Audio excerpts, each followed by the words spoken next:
the questions that we keep really struggling with often is this whole concept of assessment in art education. And I wonder what you personally thought about it, or what are your personal views? It's just a $1 million question.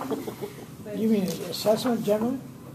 Within the arts education. It's interesting. Mickey and I think, were more attuned to that. Dwayne wasn't particularly, and isn't particularly, I would say still.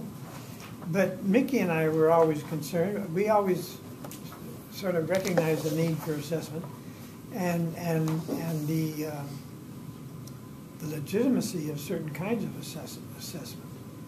In an art program, you're always walking a difficult road.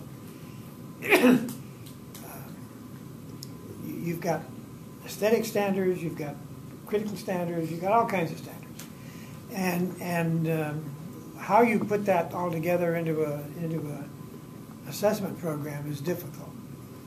And one of the reasons art is not assessed typically in the schools is that people have turned their back on the difficulty. They really have, rather than really try to take a hold of it. One thing you can say about DBAE, DBAE had an assessment program. There's no question.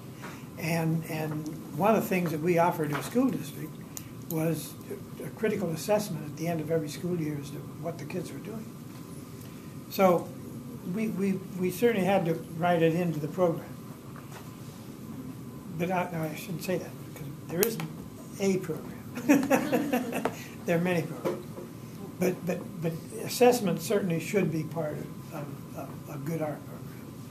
And I think an art teacher should take that quite seriously. One of the things that I've been thinking, because we have had this issue about not being able to quantitatively measure the progress in art and what it contributes, I was thinking if we had a way of looking at certain skills like knowledge, skills, behavior, and attitude. A group of children who are actually into art, or they have been learning and creating art, and those who have not been, would there be any difference?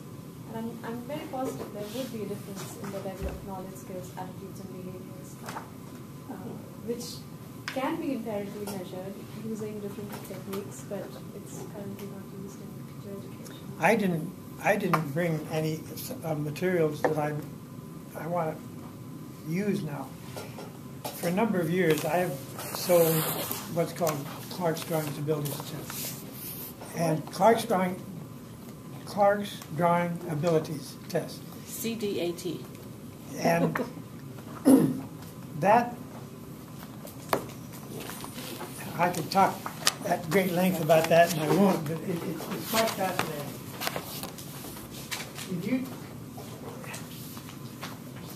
How many of you are familiar with the so-called normal curve?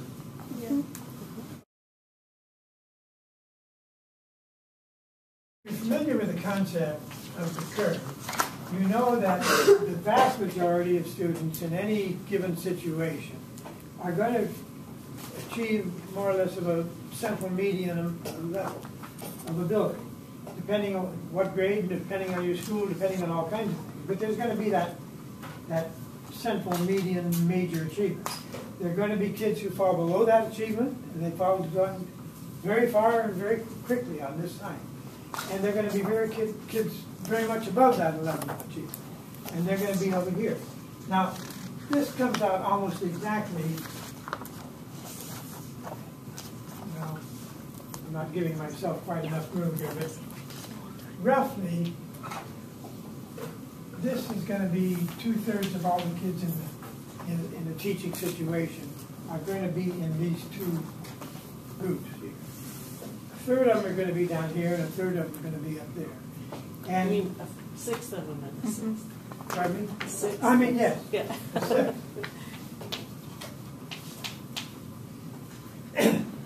As you define these people, and as you define these people by performance standard, you get into what Marjorie asked me originally about such things as gifted education, special education, and so on. And one of the things wrong with standards is that the standards don't really account for that distribution of abilities. The standards say everybody should meet some achievement standard, whatever it is. And that's where schools get into trouble constantly, because schools don't have only the 2/3 that are in the middle of the group. They've got the other people to count for also. And these people are inevitably going to be below the standards, and these people are going to be inevitably well above the standards. And that's really confusing to people. They seem to have they've adopted the idea that standards are applicable to everybody equally. And they're not, because people are not equal. People are not the same. People are different.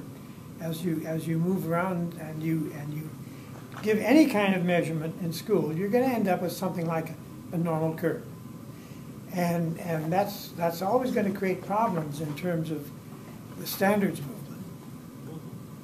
But it's very interesting. I don't know if any of you are really into the assessment literature and the assessment set of problems.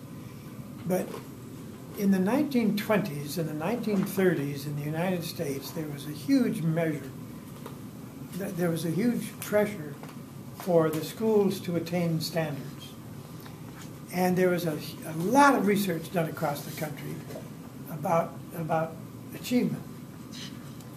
And interestingly, there was a period of time which I say roughly 35, maybe a little bit later than that. But there was a period of time where everybody sort of turned their back on all of this research that had been done. And the whole idea of the assessment was not brought up. The assessment wasn't part of the education vocabulary. We didn't have that as a major concern. Then, beginning, oh gosh, it's hard to say when exactly, probably in the 50s, we started moving more and more and more back into doing assessment and concerning assessment and publishing assessment results and so on. But the assessment people have always been somewhat different from the people that come up with such things as the normal the normal curve. This is psychological literature. This is primarily psychologists analytically looking at kids' results of what happens in schools and saying the normal curve is a standard measurement which should be applied to all situations in public education. Assessment people tend to disregard that, and they operate on a whole different system.